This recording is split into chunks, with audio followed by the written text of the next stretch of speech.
សួស្តីប្រិយមិត្តទាំងអស់គ្នាសូមស្វាគមន៍មកកាន់ការសម្រាយជាមួយនឹងខ្សែភាពយន្តថ្មីថ្ងៃនេះផងដែរខ្ញុំក៏នឹងលើកយកជាមួយនឹងខ្សែភាពយន្តបែបសង្គ្រាមមួយទៀតហើយដើម្បីមកធ្វើការសម្រាយចែកជូនទៅកាន់បងប្អូនទស្សនាដោយខ្សែភាពយន្តនេះគឺបានបង្ហាញអំពីការប្រយុទ្ធគ្នារវាងកងទ័ពនៃពួក Alien ដែលបានធ្វើដំណើរបរិយាបាតនិងមានបំណងចង់គ្រប់គ្រងទៅកាន់ភពផែនដីទាំងមូលតែគណៈពេលជាមួយគ្នានោះវត្តមាននៃកងកម្លាំងពិសេសនៃសហរដ្ឋអាមេរិកពួកគេក៏បានធ្វើការចេញប្រយុទ្ធដើម្បីការពារប្រជាជនទាំងអស់ក៏ដូចជាភពផែនដីទាំងមូលនិងធ្វើការប្រយុទ្ធប្រឆាំងជាមួយពួក Alien ទាំងអស់នោះមិនឲ្យពួកវានឹងគឺបានសម្រេចជាមួយនឹងបំណងរបស់ពួកវានៅឡើយហើយដើម្បីឲ្យដឹងថាខ្សែភាពយន្តនេះគឺនឹងមានដំណើរដើមតងទៅមុខទៀតយ៉ាងណានោះយើងរីករាយតាមដានទស្សនាជាមួយនឹងការសម្រាយរបស់ខ្ញុំដូចតទៅខ្សែភាពយន្តនេះគឺបានចាប់ផ្ដើមឡើងដោយបង្ហាញឲ្យយើងបានឃើញអំពីទស្សនវិជ្ជានៃការចល័តកងទ័ពដ៏ធំរបស់សហរដ្ឋអាមេរិកដើម្បីធ្វើការបញ្ជូនពួកគេឆ្ពោះទៅកាន់ទីតាំងនៃទីក្រុង Los Angeles ដោយមេវិជ្ជាការនេះគឺបានប្រកាសប្រាប់ទៅកាន់កងទ័ពទាំងអស់នៃសហរដ្ឋអាមេរិកថាដាច់ខាតពួកគេគឺមិនអាចបណ្ដោយឲ្យទីក្រុង Los Angeles ទាំងមូលគឺត្រូវបានធ្លាក់ទៅក្នុងកណ្ដាប់ដៃរបស់ក្រុមសត្រូវនោះឡើយហើយប៉ុន្តែយើងនឹងក៏មិនទាន់បានដឹងអំពីព្រឹត្តិការណ៍ដែលកំពុងតែកើតមានឡើងមួយនេះថាតើវានឹងគឺជាសង្គ្រាមនៃការប្រយុទ្ធគ្នារវាងកងទ័ពអាមេរិកជាមួយនឹងកងទ័ពនៃប្រទេសប៊ូណាប៉ុន្តែយើងនឹងគឺគ្រាន់តែបានដឹងថាសហរដ្ឋអាមេរិកនៅក្នុងកំឡុងពេលនេះគឺត្រូវបានទទួលរងជាមួយនឹងការវាយប្រហារឈ្លានពានយ៉ាងខ្លាំងក្លាពីសំណាក់សត្រូវរបស់ពួកគេដែលយើងនឹងគឺមិនបានដឹងអំពីប្រភពច្បាស់លាស់ហើយដូចនេះហើយយើងនឹងក៏ត្រូវត្រឡប់ទៅមើលរឿងរ៉ាវដែលបានកើតឡើងកាលពីរយៈពេល24ម៉ោងមុននៅក្នុងខណៈពេលនេះគឺបានបង្ហាញយើងស្គាល់ពីវត្តមាននៃបរិបទអ្នកដែលមានឈ្មោះតាណាន់ដែលគេនឹងគឺជាភ្នាក់ងារនៃកងកម្លាំងពិសេសរបស់សហរដ្ឋអាមេរិកដែលខណៈពេលជាមួយគ្នានេះណាន់គេក៏បានធ្វើការវឹកហាត់ជាមួយនឹងកងកម្លាំងពិសេសរបស់គេផ្សេងទៀតតែសិស្សសឹងទៅជាមនុស្សដែលនៅក្រោមបវ៉ារបស់ណាន់នោះឯងហើយក្រោយបានបញ្ចប់ជាមួយនឹងការវឹកហាត់របស់គាត់ដោយសពម្ដងហើយនោះណាន់ក៏បានបាក់ឡានរបស់គាត់ឆ្ពោះដំណើរទៅកាន់ទីតាំងនៃការិយាល័យធ្វើការរបស់គាត់ដែលនៅក្នុងកំឡុងពេលនៃការធ្វើដំណើរនៅតាមផ្លូវនោះគាត់ក៏បានលើអំពីព័ត៌មានដែលបានប្រកាសនៅក្នុងវិទ្យុដែលថានៅប៉ុន្មានម៉ោងខាងមុខទៀតនេះនឹងមានវងអាចផ្កាយជាច្រើនគឺនឹងធ្លាក់មកចំភពផែនដីនេះផងដែរហើយបន្ទាប់ពីនោះណាន់ក្រោយពីគាត់ក៏បានធ្វើដំណើរទៅដល់ទីតាំងនៃការិយាល័យធ្វើការរបស់គាត់ហើយនោះគាត់ក៏បានទៅជួបជាមួយនឹងមេបញ្ជាការរបស់គាត់ដើម្បីពិភាក្សាក៏ដូចជាស្នើសុំទៅកាន់មេបញ្ជាការអំពីរឿងរ៉ាវនៃការចូលនិវត្តន៍របស់គាត់នោះឯងតែពិតទៅណានគាត់នឹងគឺបានយល់ថាគាត់នឹងគឺមានអាយុច្រើនទៅហើយម្យ៉ាងទៀតកម្លាំងរបស់គាត់នឹងគឺមិនសមស្របជាមួយនឹងគាត់ក្នុងទូនាទីជាភ្នាក់ងារនៃកងកម្លាំងពិសេសនោះទេហើយគាត់ក៏ចង់ផ្ដល់ឱកាសទៅកាន់ក្មេងៗដទៃផ្សេងទៀតដែលសិស្សសឹងតែជាអ្នកដែលមានសមត្ថភាពជាមួយនឹងភាពក្លាហានដើម្បីអាចឲ្យពួកគេនឹងគឺបញ្ចេញស្នាដៃជាមួយនឹងចំណេះដឹងរបស់ពួកគេដែលមាន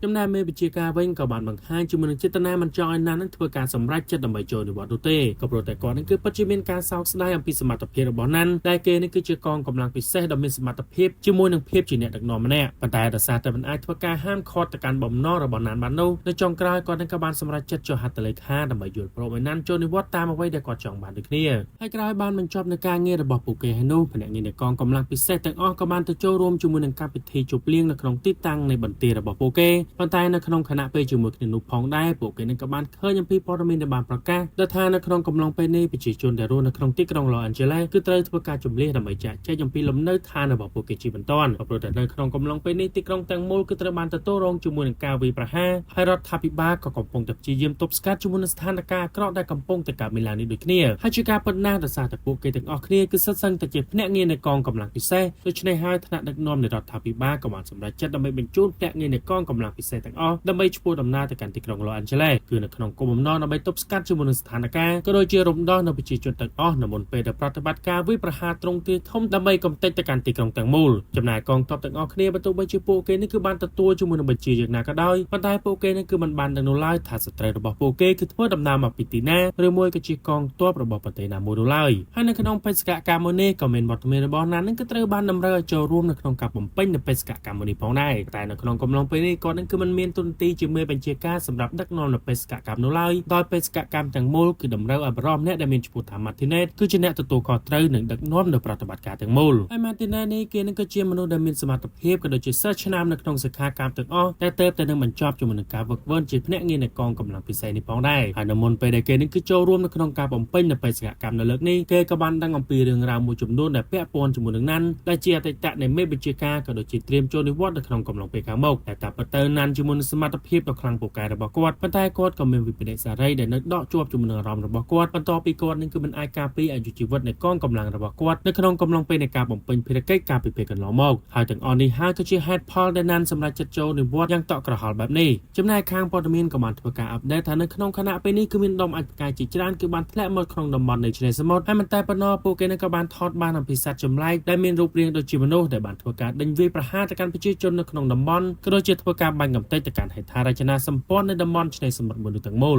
ចំណែកភ្នាក់ងារនៃកងកម្លាំងពិសេសទាំងអស់ក្រៅពីបានទទួលព័ត៌មានដែលបានធ្វើការអាប់ដេតបែបនេះហើយពួកគេក៏បានបញ្ញាបញ្ញារៀបចំជាមួយនឹងកងកម្លាំងទាំងអស់ដែលនៅសេសសល់ដើម្បីធ្វើដំណើរឆ្ពោះទៅកាន់ទីតាំងនៃតំបន់ឆ្នេរសមុទ្រមនុស្សចំណែកមេបញ្ជាការម៉ាទីតេក៏បានធ្វើការស្រ័យប្រកាសទៅកាន់ភ្នាក់ងារនៃកងកម្លាំងពិសេសរបស់គាត់ទាំងអស់ដើម្បីឲ្យពួកគេនឹងគឺមានការតាំងចិត្តភាពក្លាហានជាមួយនឹងការប្រមូលអារម្មណ៍នៃស្មារតីដ៏ខ្ពស់ដើម្បីឲ្យពួកគេនឹងគឺអាចបញ្ចប់នៅបេសកកម្មមួយនេះបានទៅជោគជ័យប៉ុន្តែបុគ្គលិកទៅមើលទឹកមុខនៃកងកម្លាំងពិសេសម្នាក់ពួកគេនឹងក៏បានបង្ហាញជាមួយនឹងការងឿងឆ្ងល់ផងដែរក៏ព្រោះតែពួកគេគឺមិនបានដឹងច្បាស់អំពីសមាជិកនៃសត្រូវដែលពួកគេនឹងត្រូវប្រឈមនៅក្នុងកំឡុងពេលខាងមុខនោះឡើយចំណែកមេបញ្ជាការម៉ាទីណេបន្ទូបីជាគាត់នឹងគឺមានភាពក្លាហាននិងស្រែកបញ្ជាលើកទឹកចិត្តទៅកាន់សមាជិកនៃកងកម្លាំងពិសេសរបស់គាត់ទាំងអស់ប៉ុន្តែបុគ្គលិកមើលគាត់វិញគាត់ក៏បានបង្ហាញជាមួយនឹងការបារម្ភជាខ្លាំងដែលបន្តែប៉ុណ្ណោះគាត់នឹងក៏បានធ្វើការសរសេរសម្បត្តិសម្រាប់ជាបណ្ដាំចុងក្រោយរបស់គាត់ទុកឲ្យភរិយាដែលកំពុងតែពោពោនៅផ្ទះដែលនេះក៏បានបង្ហាញយើងឃើញផងដែរថាគាត់នឹងក៏មានការបារម្ភអំពីស្ថានភាពដែលកំពុងតែកើតមានឡើងក្នុងកំឡុងពេលនេះដូចគ្នាមិនយូរប៉ុន្មានពួកគេនឹងក៏បានធ្វើដំណើរមកដល់ទីតាំងនៃតំបន់បញ្ជាការកណ្ដាលស្ថិតនៅក្នុងទីក្រុងឡូអាន់ជេលេសតែបន្ទាប់ពីបានធ្វើដំណើរទៅដល់ភ្នាក់ងារទាំងអស់រួមទាំងវត្តមានរបស់ណានផងនោះពួកគេក៏បានថ្វាយជើងទៅកាន់ទីតាំងនៃតំបន់ដែលកំពុងរងជាមួយនឹងការវាយប្រហារហើយក្រោយពីបានធ្វើដំណើរចូលមកដល់ទីតាំងនៃទីបញ្ជាការកណ្ដាលហើយនោះពួកគេក៏បានដឹងអំពីការប៉ັດគ្រប់យ៉ាងដែលថាសត្រូវដែលពួកគេនឹងត្រូវប្រឈមនៅក្នុងកំឡុងពេលនេះគឺមិនមែនជាវត្តមានរបស់មនុស្សនោះឡើយតែពួកគេនឹងគឺជាអេលៀនមកពីភពក្រៅធ្វើដំណើរមកជាមួយនឹងដុំអាចផ្កាយដែលបានធ្លាក់មកលើផែនដីនោះឯងហើយប៉ុន្តែជាមួយនឹងដំណឹងមួយនេះក៏បានបណ្ដាលកងកម្លាំងទាំងអស់ពួកគេនឹងគឺពិតជាមានការស្រឡាញ់ខាងជាខ្លាំងដែលគណៈពេលនោះមេបញ្ជាការនឹងក៏បានប្រាប់ទៅកាន់ពួកគេថាគាត់គឺមានបេសកកម្មឲ្យពួកគេចំនួន2ដែលត្រូវបំពេញនៅក្នុងកំឡុងពេលនេះបេសកកម្មទី1គឺតម្រូវឲ្យពួកគេធ្វើការរារាំងក៏ដូចជាបញ្ឈប់រាល់នឹងប្រតិបត្តិការទាំងអស់របស់ក្រុមអេលៀនដែលពួកគេនឹងគឺមានបំណងចង់វាយប្រហារមកកាន់ទីតាំងនៃស្នាក់ការកណ្ដាលរបស់កងទ័ពនៃសហរដ្ឋអាមេរិកហើយទី2ពួកគេទាំងអស់គ្នាគឺត្រូវធ្វើយ៉ាងណាជំនះមនុស្សទាំងអស់ដែលកំពុងតែទទួលរងជាមួយនឹងការវាយប្រហារនិងនាំពួកគេទៅកាន់ទីតាំងនៃកន្លែងសុវត្ថិភាពជាបន្តជាមួយនឹងបេសកកម្មធំទាំងពីរនេះពួកគេនឹងគឺមានពេលវេលាត្រឹមតែ3ម៉ោងតែប៉ុណ្ណោះដើម្បីឲ្យពួកគេនឹងគឺបញ្ចប់រាល់បេសកកម្មគ្រប់យ៉ាងដែលកន្លងពី3ម៉ោងទៅភ្នាក់ងារនៃកងកម្លាំងពិសេសទាំងអស់គឺត្រូវតែចាក់ចេញអំពីទីតាំងមួយនេះក៏ព្រោះតែរដ្ឋាភិបាលនឹងធ្វើការទម្លាក់នៅគ្រាប់បែកនៅកូលេអ៊ែរដើម្បីកំទេចទៅកាន់ក្រុមអេលីនទាំងអស់នោះកងកម្លាំងទាំងអស់នៅពេលដែលពួកគេបានធ្វើដំណើរចូលទៅដល់ទីតាំងនៃតំបន់ដែលកំពុងតែប្រឈមគ្នានោះពួកគេក៏បានជួបប្រទះជាមួយនឹងអាប់ដ៏ច្រើនដែលបានបង្កជាការលំបាកទៅកាន់បេសកកម្មរបស់ពួកគេដូចគ្នាហើយមិនតែប៉ុណ្ណោះក្នុងកំឡុងពេលជាមួយគ្នានោះពួកគេក៏បានទទួលរងជាមួយនឹងការវាយប្រហារភ្លាមពីសំណាក់ក្រុមអេលីនទាំងអស់នោះតែនៅក្នុងខណៈពេលនោះកងកម្លាំងពិសេសទាំងអស់ពួកគេនឹងក៏បានធ្វើការបាញ់តបតជាមួយនឹងពួកអេលីនទាំងអស់នោះវិញបើទោះបីជាពួកគេនឹងគឺដឹងថាវាគឺមិនមែនជារឿងងាយស្រួលនោះឡើយដើម្បីយកឈ្នះទៅកាន់អេលីនទាំងអស់នោះបានបន្ទាប់ពីនោះពួកគេនឹងក៏បានធ្វើការជំនះខ្លួនចូលទៅកាន់ទីតាំងនៃកន្លែងសុវត្ថិភាពមួយប៉ុន្តែនៅក្នុងខណៈពេលនោះពួកគេនឹងក៏បានដឹងផងដែរថាគ្នារបស់ពួកគេម្នាក់គឺបានបាត់វត្តមានមិនបានធ្វើដំណើរមកជាមួយនឹងពួកគេនោះឡើយហើយនៅពេលនោះណាន់គេក៏បានសម្រេចចិត្តចាកចេញទៅខាងក្រៅជាមួយនឹងវត្តមាននៃភ្នាក់ងារម្នាក់ទៀតដើម្បីទៅស្វែងរកភ្នាក់ងារដែលបានបាត់ខ្លួនម្នាក់នោះតែលើមើលទៅហ៊ានដែលបានវង្វេងគ្នានេះវិញរូបគេនឹងគឺពិតជាមានភាពភ័យខ្លាចជាខ្លាំងបន្ទាប់ពីគេនឹងគឺត្រូវបានរងជាមួយនឹងការដេញតាមវាយប្រហារពីសំណាក់ក្រុមអេលីនដែលរូបគេក៏បានព្យាយាមបាញ់ប្រហារតទល់ជាមួយនឹងអេលីនមនុស្សរហូតបណ្ដាវានឹងក៏ត្រូវធ្លាក់ចូលទៅក្នុងអាងទឹកប៉ុន្តែបើទោះបីជាគាត់នឹងគឺព្យាយាមបាញ់ប្រហារទៅកាន់វាយ៉ាងណាក៏ដោយតែអេលីនមួយនេះវានឹងគឺនៅតែមិនទាន់ស្លាប់បាត់បង់ជីវិតដដែល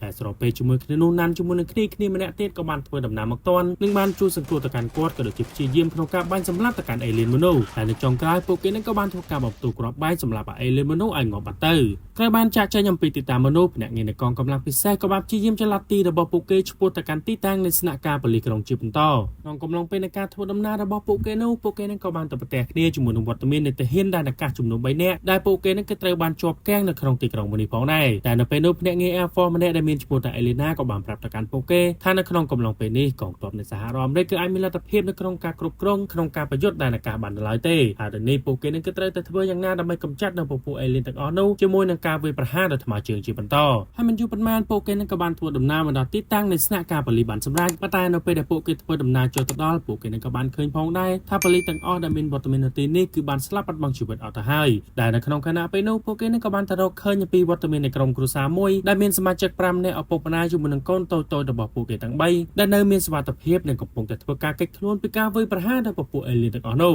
ខណៈពេលជាមួយគ្នានោះឧទ្ធម្ភាគចក្ររបស់កងទ័ពនៃសហរដ្ឋអាមេរិកក៏ត្រូវបានបញ្ជូនមកដល់ទីតាំងនៅក កន្លែងមួយនេះដើម្បីធ្វើការជំនះនៅកងទាហានដែលបានទទួលរងរបួសធ្វើដំណើរទៅព្យាបាលហើយក្នុងកំឡុងពេលនោះពួកគេនឹងក៏មានបំណងក្នុងការនាំយកជាមួយនឹងសមាជិកនៃក្រុមគ្រួសារទាំង5នាក់ដើម្បីឲ្យចាក់ចេញជាមួយនឹងឧទ្ធម្ភាគចក្រមនុស្សផងដែរតែភ្លាមជាអកុសលនៅក្នុងកំឡុងពេលដែលឧទ្ធម្ភាគចក្រគឺបានហោះចាក់ចេញអំពីទីតាំងមនុស្សពួកគេក៏ត្រូវបានទទួលរងជាមួយនឹងការបាញ់កំទេចដោយសារតែវងត្រោនរបស់ពពួកអេលៀនដែលនេះនឹងក៏មានន័យថាពពួកអេលៀននៅក្នុងគណៈពេលនេះពួកវានឹងក៏មានសមត្ថភាពនៅក្នុងការគ្រប់គ្រងក៏ដូចជាវាប្រហារតែការដូចគ្នាហើយក្រៅពីហេតុការណ៍ដែលបានកើតឡើងនៅមុននេះវានឹងក៏បានបណ្ដាលប៉ះពាល់ទៅដល់អារម្មណ៍នៃផ្លូវចិត្តរបស់កងកម្លាំងពិសេសទាំងអស់ដែលមានវត្តមាននៅទីនោះតែមិនតែប៉ុណ្ណោះសូម្បីតែវត្តមាននៃមេបញ្ជាការដែលមានឈ្មោះតាម៉ាទីណេរូគេនេះគឺពិតជាមានការឈឺចាប់ជាខ្លាំងដែលមិនអាចការពារសមាជិកនៃក្រុមកងកម្លាំងពិសេសរបស់គាត់បានតែនៅពេលដែលគាត់ឃើញបែបនេះគាត់នឹងក៏បានព្យាយាមដើរចូលដើម្បីទៅនិយាយលើកទឹកចិត្តទៅកាន់ម៉ាទីណេក៏ព្រោះតែស្ថានភាពមួយនេះគាត់នឹងក៏ធ្លាប់បានឆ្លងកាត់ការពីពេលមុនដូចគ្នាហើយក្នុងនាមជាមេបញ្ជាការពួកគេនេះគឺមិនអាចដាច់ខាតត្រូវតែធានានូវអាយុជីវិតនៃកងកម្លាំងពិសេសរបស់ពួកគេនោះទេប៉ុន្តែពួកគេនឹងក៏ត្រូវតែប្រកាសថាទូនាទីនៃកាតព្វកិច្ចរបស់ពួកគេគឺត្រឹមត្រូវទៅតាមផែនការនៃការរៀបចំតែប៉ុណ្ណោះតែក្នុងជីវិតដែលជាភ្នាក់ងារនៃកងកម្លាំងពួកគេនេះគឺបានត្រៀមខ្លួនរួចជាស្រេចទៅហើយសម្រាប់ការពលីអាយុជីវិតនៅរៀងរាល់នៃបេសកកម្មរបស់ពួកគេម្ដងហើយក្រៅពីបានសម្រួលអារម្មណ៍របស់ពួកគេហើយនោះពួកគេក៏បានរៀបចំជាមួយនឹងគម្រោងការក្នុងការចាក់ចេញអំពីទីតាំងមួយនេះដើម្បីឆ្ពោះទៅកាន់ទីតាំងនៃទីបញ្ជាការកណ្ដាលរបស់ពួកគ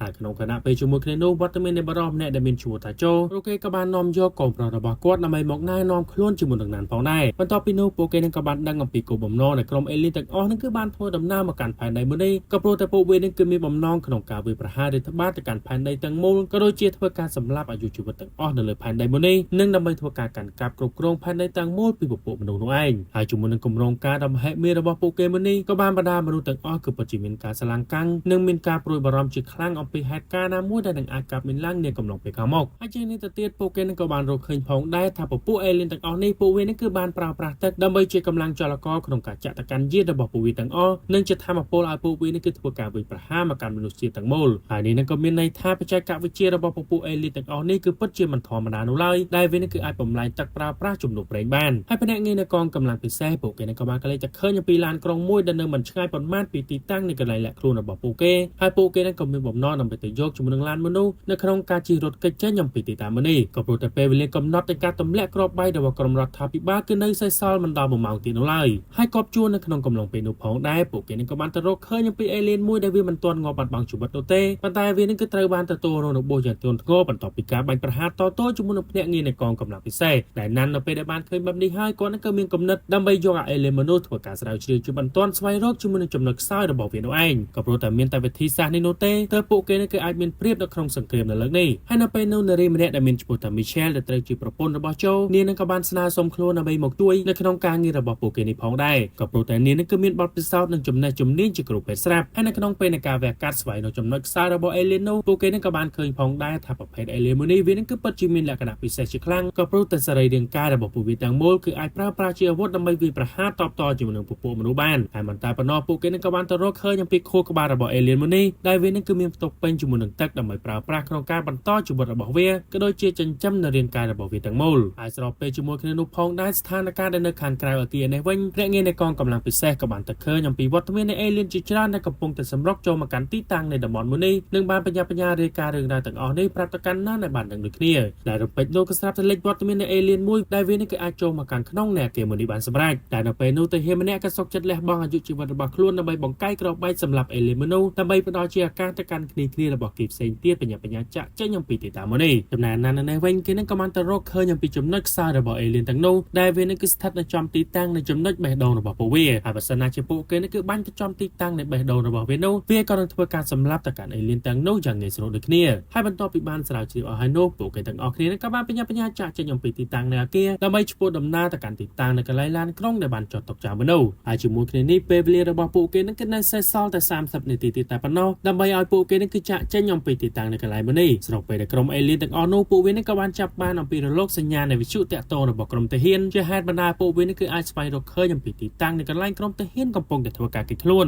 នហើយណាននៅពេលដែលគាត់បានឃើញបែបនេះហើយគាត់នឹងក៏បានបញ្ញាប្រាប់ទៅកាន់ភ្នាក់ងារនៃកងកម្លាំងពិសេសរបស់គាត់ទាំងអស់ដើម្បីឲ្យពួកគេនឹងបញ្ញាបិទជាមួយនឹងវិទ្យុតាក់ទងទាំងអស់របស់ពួកគេជាបន្តតែបើទោះបីជាយ៉ាងណាក៏ដោយពួកវានឹងក៏នៅតែមិនចាក់ចេញអំពីទីតាំងនៃឡានរបស់ពួកគេជាហេតុបណ្ដាណាននឹងគឺទៅសម្រេចចិត្តភ្លាមដើម្បីបញ្ឆោតពួកវាឲ្យចាក់ចេញអំពីទីនោះណានគាត់នឹងក៏បានយកជាមួយនឹងវិទ្យុតាក់ទងមួយទៅកាន់ទីតាំងនៃកន្លែងការ៉ាសាំងហើយគាត់ក៏បានបើកសម្លេងយ៉ាងលឺដើម្បីបញ្ឆោតឲ្យយានរបស់អេលីនធ្វើដំណើរទៅកាន់ទី តាំងមនុស្សតែដល់ពេលដែលពួកវានេះគឺបានបើកយានរបស់ពួកវាទៅដល់ទីតាំងនៃកន្លែងករាសាងហើយនោះណានក៏នឹងក៏បានធ្វើការបាញ់បំផ្ទុះទីតាំងមនុស្សដើម្បីកំទេចយានរបស់ពួកវាតែម្ដងប៉ុន្តែជាមួយនឹងហេតុការណ៍នេះពួកគេនឹងក៏មិនបានឃើញអំពីវត្តមានរបស់ណានដែលបានចាក់ចេញអំពីទីតាំងនៃកន្លែងបំផ្ទុះវានេះនោះឡើយហើយប៉ុន្តែវានឹងក៏បានបណ្ដាលភ្នាក់ងារដទៃផ្សេងទៀតគឺពិតជាមានការព្រួយបារម្ភជាខ្លាំងអំពីសុវត្ថិភាពរបស់ណានតែមិនយូរប៉ុន្មានពួកគេនឹងក៏បានរកឃើញថាណាននឹងគឺនៅមិនទាន់ស្លាប់បាត់បង់ជីវិតនោះឡើយហើយណានក្រោយពីគាត់នឹងគឺបានធ្វើដំណើរត្រឡប់មកកាន់ឡានរបស់ពួកគេហើយនោះគាត់ក៏បានប្រាប់ជាមួយនឹងដំណឹងមួយទៅកាន់គ្នារបស់គាត់ទាំងអស់ដែលថាតាមពិតទៅយានរបស់ពួកអេលៀននេះវានឹងគឺមិនត្រូវបើកបរដោយផ្ទាល់ដល់ពួកអេលៀននោះឡើយតែតាមពិតទៅវានឹងគឺបានប្រើប្រាស់ជាមួយនឹងការវាយប្រហារដល់ប្រភេទដ្រូនទៅកាន់មនុស្សទាំងអស់នោះឯងហើយនៅពេលនោះទៅហ៊ានផ្សេងទៀតក៏បាននិយាយទៅកាន់ណានថាបើសិនណាជាពួកអេលៀនទាំងអស់នោះពួកវានឹងគឺប្រើប្រាស់ដ្រូនដើម្បីវាយប្រហារបែបនេះច្បាស់ណាស់ថាពួកវានឹងក៏មានទីបញ្ជាការកណ្ដាលសម្រាប់គ្រប់គ្រងនៅប្រព័ន្ធទិន្នន័យនៃដ្រូនទាំងអស់នេះហើយបើសិនណាជាពួកគេនឹងគឺអាចស្វែងរកឃើញអំពីទីតាំងនៃស្នាក់ការកណ្ដាលរបស់ក្រុមអេលីទាំងអស់នោះពួកគេក៏នឹងអាចងាយស្រួលដើម្បីកំទេចនៅទីតាំងមនុស្សក៏ដូចជាធ្វើការកម្ចាត់នៅដ្រូនទាំងអស់របស់ពួកអេលីនោះបានប៉ុន្តែថាតើទីតាំងបញ្ជារបស់ពួកវានឹងគឺស្ថិតនៅក្នុងចំណុចមួយណាពួកគេនឹងគឺមិនទាន់ដឹងនោះឡើយហើយជាមួយនឹងពេលវេលាដែលនៅសេសសល់ពួកគេនឹងគឺនៅសល់តែ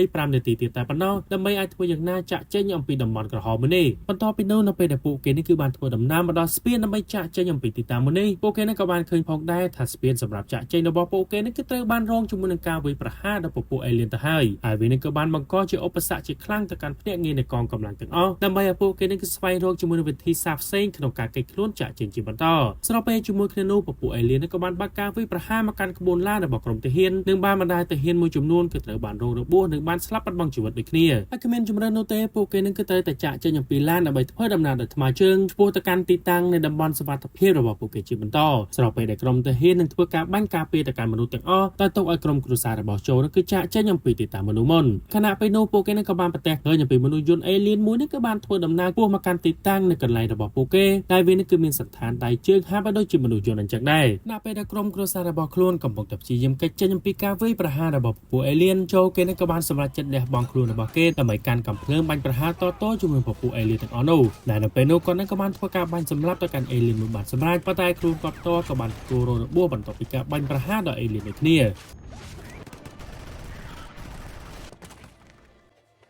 ាហើយចំណែកទាហានម្នាក់ទៀតក៏បានព្យាយាមទៅជួយសង្គ្រោះវត្តមានទាហានស្រីម្នាក់ដែលបានទទួលរងរបួសពីការបាញ់ប្រហារដល់ពួកអេលៀនដូចគ្នាប៉ុន្តែរកគាត់ក៏ត្រូវបានស្លាប់បាត់បង់ជីវិតដោយសារតែអេលៀនមួយនេះគឺបានបាញ់ប្រហារមកចំគាត់ចំណែកមេបញ្ជាការម៉ាទីណេសនេះវិញរូបគេនឹងក៏បានទទួលរងរបួសបន្ទាប់ពីការបាញ់ប្រហារជាមួយនឹងគ្នានៅមុននេះផងដែរចំណែកណានគាត់នឹងក៏បានព្យាយាមទៅជួយសង្គ្រោះទៅកាន់ម៉ាទីណេសប៉ុន្តែក៏ត្រូវបានគាត់នឹងធ្វើការបដិសេធជាមួយនឹងបំណងរបស់ណានហើយគាត់ក៏បានស្នើសុំទៅកាន់ណានវិញដើម្បីឲ្យបញ្ញាចាក់ចេញអំពីទីតាំងមួយនេះនិងដឹកនាំនៅកងកម្លាំងពិសេសទាំងអស់ក្រោមបង្គាប់របស់គាត់ចាក់ចេញអំពីទីតាំងមួយនេះឲ្យមានសុវត្ថិភាពខណៈពេលដែលគាត់គឺបានដឹងច្បាស់នៅក្នុងចិត្តផងដែរថាគាត់នឹងគឺមិនអាចចាក់ចេញទៅជាមួយនឹងពួកគេបាននោះឡើយហើយគាត់ក៏បានធ្វើការផ្ដល់ជាមួយសម្បត្តិនៃពាក្យបណ្ដាំចុងក្រោយរបស់គាត់ដែលបានសរសេររៀបរាប់សម្រាប់ប្រពន្ធជាទីស្រឡាញ់ជាមួយនឹងណានផងដែរហើយបន្ទាប់ពីនោះណានដោយសារតែគ្មានជំរឿគាត់នឹងក៏បានបញ្ញាចាក់ចេញអំពីទីតាំងមនុស្សជាមួយនឹងគ្នារបស់គេផ្សេងទៀតចំណែកម៉ាទីណេសក្រោយពីបានឃើញតែគ្នារបស់គាត់គឺបានចាក់ចេញអំពីទីតាំងមនុស្សហើយគាត់ក៏បានបញ្ឆោតឲ្យអេលៀនទាំងអស់នោះធ្វើដំណើរមកកាន់កន្លែងរបស់គាត់ហើយគាត់ក៏បានធ្វើការបំទូក្របាយអត្តឃាតសម្រាប់ខ្លួនឯងជាមួយនឹងអេលៀនទាំងអស់នោះឲ្យស្លាប់បាត់បង់ជីវិតនៅទីនោះតែម្ដង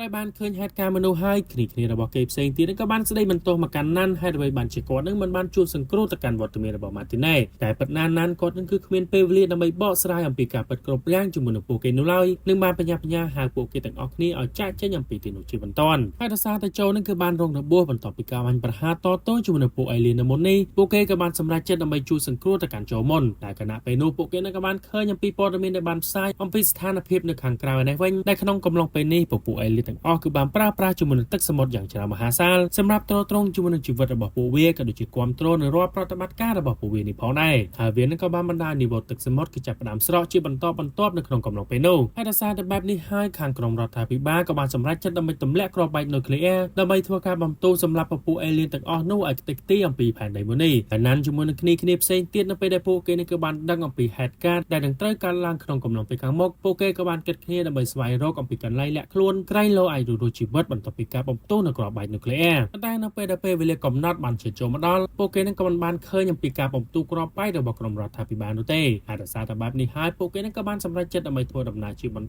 ដើម្បីឆ្ពោះទៅកាន់ទីតាំងនៃទីបញ្ជាការកណ្ដាលរបស់កងទ័ពអាមេរិកជារឿងដ៏គួរឲ្យសោកស្ដាយបំផុតនៅពេលដែលពួកគេបានធ្វើដំណើរទៅដល់ទីតាំងនៃទីបញ្ជាការកណ្ដាលរបស់កងទ័ពអាមេរិកពួកគេនឹងក៏បានឃើញផងដែរថានៅទីតាំងមួយនេះគឺបានរងជាមួយនឹងការ ការវិប្រហាខ្ទេចខ្ទីដល់ពពួកអេលីនបាត់ទៅហើយដែលនេះក៏ជាមូលហេតុដែលពួកគេមិនធ្វើការវិប្រហាបំទូក្របបែកនូក្លេអ៊ែរណាមួយនេះហើយកំឡុងពេលនោះពួកគេក៏បានឃើញផងដែរថាโจនឹងគឺបានស្លាប់បាត់បង់ជីវិតបាត់ទៅហើយបន្ទាប់ពីគាត់នឹងគឺមិនអាចទ្រាំទ្រជាមួយនឹងការរបួសដ៏ធ្ងន់ធ្ងររបស់គាត់បានតែវានឹងក៏បានបណ្ដាលកូនរបស់គាត់នឹងគឺពិតជាមានការឈឺចាប់និងសោកស្ដាយជាខ្លាំងអំពីការស្លាប់បាត់បង់ជីវិតរបស់ឪពុកគេមួយនេះហើយនៅពេលនោះគាត់នឹងក៏បានធ្វើដំណើរមកនិយាយលើកទឹកចិត្តទៅកាន់គេដើម្បីឲ្យគេនឹងគឺរឹងមាំឡើងកុំឲ្យការលះបង់របស់ពួកគេមួយនេះគឺត្រូវខ្លាចទៅជាអាសាបងពេលនោះក៏ស្រាប់តែហ៊ានម្នាក់នឹងក៏បាននិយាយស្ដីបន្ទោសនិងដាក់បន្ទុកអំពីការស្លាប់បាត់បង់ជីវិតនៃគ្នារបស់ពួកគេថាវានឹងគឺស្ថិតតែជាកំហុសរបស់ណានទាំងអស់ហើយណានវិញក្រោយពីគាត់នឹងគឺបានទទួលរងជាមួយនឹងការស្ដីបន្ទោសពីសំណាក់ពួកគេទៅកាន់គាត់ម្ដងហើយម្ដងទៀតគាត់គឺពិតជាមិនអាចបន្តអត់ទ្រាំទៀតបាននោះឡើយហើយគាត់ក៏បាននិយាយអំពីអារម្មណ៍ពិតរបស់គាត់ចំពោះមុខរបស់ពួកគ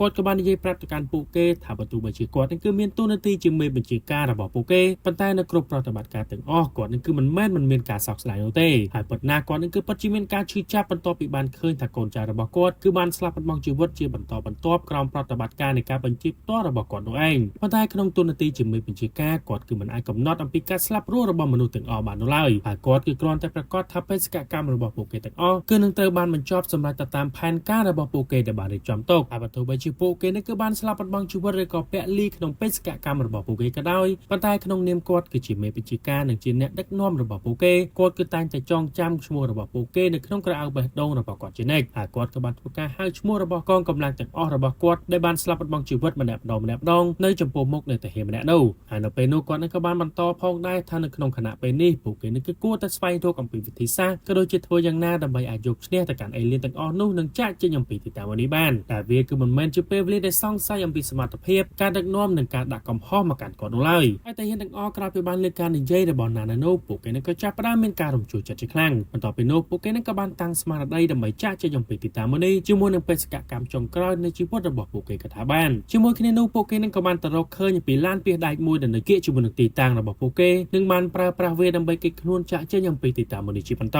ហើយបន្ទាប់ពីបានធ្វើដំណើរចាក់ចេញអំពីទីតាំងនោះយ៉ាងប្រថុយប្រឋានហើយនោះពួកគេក៏បានទៅជួបជាមួយនឹងធម្មបច្ចៈមួយគ្រឿងដែលបានធ្វើដំណើរមកដល់ក៏ដូចជាបានធ្វើការជំលះពួកគេឲ្យចាក់ចេញអំពីទីតាំងនេះតែទស្សនវិជ្ជាដែលពួកគេបានឃើញនៅក្នុងកំឡុងពេលនៃការចាក់ចេញនោះគឺទីក្រុងទាំងមូលបានទទួលរងជាមួយនឹងការវាយប្រហារយ៉ាងសន្ធោសន្ធៅពីសំណាក់ពពួកអេលីនទាំងអស់នោះហើយ pilot ដែលបានមកទទួលពួកគេនឹងក៏បានប្រាប់ទៅកាន់ពួកគេផងដែរថាក្រុមរដ្ឋាភិបាលនេះគឺបានសម្រេចចិត្តដើម្បីបោះបង់ទីក្រុង Los Angeles មួយនេះបាត់ទៅហើយក៏ព្រោះតែពួកគេនេះគឺមិនអាចបន្តគ្រប់គ្រងជាមួយនឹងស្ថានភាពដ៏អាក្រក់ដែលកំពុងតែកើតមានឡើងនៅក្នុងកំឡុងពេលនេះនោះទេចំណែកណាននៅពេលនោះគាត់នឹងក៏បានឃើញអំពីទីតាំងមួយដែលមិនបានរងជាមួយនឹងការវាយប្រហារដល់ពពួកអេលីននោះឡើយហើយគាត់នឹងក៏បានយល់ថាទីតាំងនោះប្រកាសជាទីបញ្ជាការរបស់ពពួកអេលីនដែលជាតំបន់ខួរក្បាលរបស់ពួកវាធ្វើការគ្រប់គ្រងទៅកាន់របបទាំងអស់នោះហើយដោយសារតែបែបនេះណាននឹងក៏មានបំណងដើម្បីចោះទៅកាន់ទីតាំងនោះតែម្នាក់ឯងក្នុងការស្វែងរកអំពីការប្រគ្រប់យ៉ាងហើយបើសិនណាជាទីតាំងនោះគឺពិតជាទីបញ្ជាការរបស់ពួកអេលីនមែននោះគាត់ក៏នឹងធ្វើការបំទូកំទេចទីតាំងនោះដើម្បីកម្ចាត់ទៅកាន់ពួកវានោះឯងហើយនៅមុនពេលដែលចាក់ចេញគាត់នឹងក៏បានប្រកល់ជាមួយនឹងសម្បត្តិរបស់ម៉ាទីណេសដើម្បីផ្ញើទៅកាន់ប្រពន្ធគេនោះជាមួយនឹងវត្តមានរបស់អ្នកគ្រូពេទ្យហើយគាត់ក៏បានតោងខ្សែចុះពីលើអធម្មបច្ចៈនោះដើម្បីបន្តដំណើរឆ្ពោះទៅកាន់ទីតាំងនៅតំបន់សង្ស័យជារឿងដ៏គួរភ្ញាក់ផ្អើលបំផុតនៅក្នុងកំឡុងពេលនៃការចាក់ចេញរបស់ណាននោះវត្តមាននៃភ្នាក់ងារផ្សេងទៀតពួកគេនេះក៏បានធ្វើការសម្រេចចិត្តដើម្បីចូលរួមជាមួយនឹងណានផងដែរក៏ព្រោះតែពួកគេនេះគឺបានយល់អំពីវីរភាពនិងការលះបង់ដ៏អង់អាចរបស់ណានមួយនេះហើយបានធ្វើដំណើរចូលទៅកាន់ទីតាំងនោះពួកគេនេះគឺពិតជាបានឃើញថាទីតាំងនេះគឺពិតជាកន្លែងនៃការគ្រប់គ្រងខួរក្បាលរបស់ពួកអេលីនមួយនោះ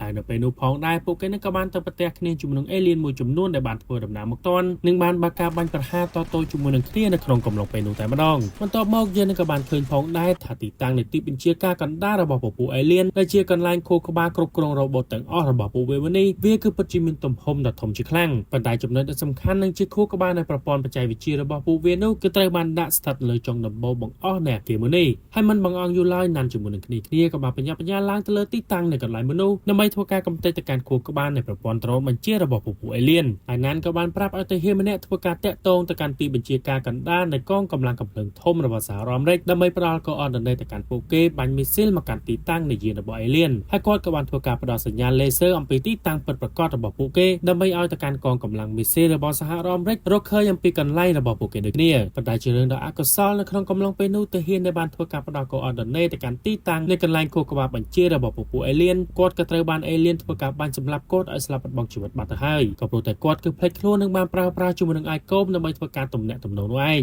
ហើយបន្ទាប់ពីនោះណានជាមួយនឹងគ្នាមួយចំនួនដែលនៅសេសសល់ក៏បានព្យាយាមបាញ់ប្រហារទប់ទល់ជាមួយនឹងពួកអេលីន ទាំងអស់ដែលបានធ្វើការសម្រុកចូលមកកាន់ទីតាំងមនុស្សក្នុងការរារាំងទៅកាន់ពួកគេដែលនេះគឺជាការផ្ដល់ឱកាសទៅកាន់ទាហានម្នាក់ដើម្បីធ្វើការផ្ដល់ laser អំពីទីតាំងនៃកន្លែងបញ្ជារបស់ពួក alien នោះឯងហើយពួក alien ទាំងអស់នោះក្រោយពីបានរងជាមួយនឹងការវាយប្រហារមកគ្រាប់ពីសំណាក់មីស៊ីលរបស់សហរដ្ឋអាមេរិកនោះពួកវាក៏មានបំណងក្នុងការបង្ហោះយានរបស់ពួកវាចាក់ចេញអំពីទីតាំងមនុស្សដែលពួកគេនឹងគឺពិតជាមានការភ្ញាក់ផ្អើលជាខ្លាំងអំពីទំហំដ៏ធំរបស់យាននៃពួក alien ដែលកំពុងតែព្យាយាមរត់គេចខ្លួនអំពីទីតាំងមនុស្សដែលកងកម្លាំងរបស់ណានពួកគេនឹងគឺពិតជាមានការពិបាកជាខ្លាំងក្នុងការបញ្ចាំង laser អំពីទីតាំងនៃយានរបស់ alien សម្រាប់ឲ្យទីបញ្ជាការរបស់ពួកគេបាញ់មីស៊ីលមកធ្វើការកំទេចនោះឯងតែស្របពេលជាមួយគ្នានោះពួក alien ដែលនៅខាងក្រោមក៏បានព្យាយាមវាយប្រហារជាមួយនឹងពួកគេដើម្បីរារាំងកុំឲ្យពួកគេធ្វើការបាញ់កំទេចទៅកាន់យានរបស់ពួកវានោះឯងហើយពួក alien ទាំងអស់នោះពួកវានឹងក៏បានប្រើប្រាស់ drone ដើម្បីរារាំងជាមួយនឹងមីស៊ីលរបស់សហរដ្ឋអាមេរិកជាហេតុបណ្ដាមីស៊ីលទី2គឺមិនអាចបាញ់ទៅចំទីតាំងនៃខួរក្បាលរបស់យានបញ្ជាពួកវានោះឡើយដែលនៅពេលនោះណានគាត់នឹងក៏បាននឹកឃើញអំពីវិធីសាស្ត្រដ៏ល្អមួយ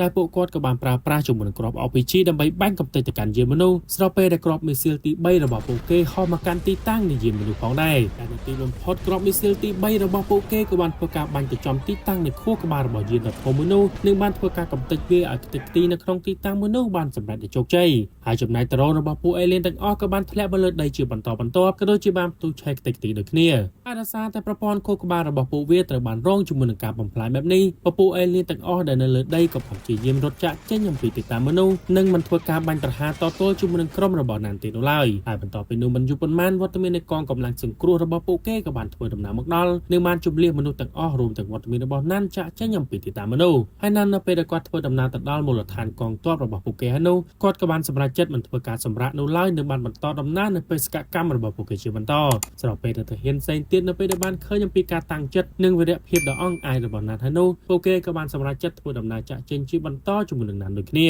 ហើយនេះក៏មានន័យថាសង្គ្រាមរវាងមនុស្សជាមួយនឹងពពួក alien ក៏នៅតែបន្តស្របពេលដែលប្រទេសជាច្រើននៅលើពិភពលោកក៏បានជ្រើសរើសជាមួយនឹងវិធីសាស្ត្ររបស់ណានដើម្បីធ្វើការវាយប្រហារយកឈ្នះទៅលើពពួក alien ទាំងអស់នោះហើយនៅចុងក្រោយខ្សែភាពយន្តមួយនេះក៏បានកាត់បញ្ចប់ទៅត្រឹមនេះឯងបើសិនជាពេញចិត្តសូមកុំភ្លេចជួយធ្វើការចុច like និង subscribe មកកាន់ channel មួយនេះម្នាក់មួយផងដែលយើងត្រឡប់មកវិញជាមួយនឹងការសម្រាយនៃខ្សែភាពយន្តបែបសង្គ្រាមដ៏ល្អមើលជាបន្តទៀតដូចគ្នា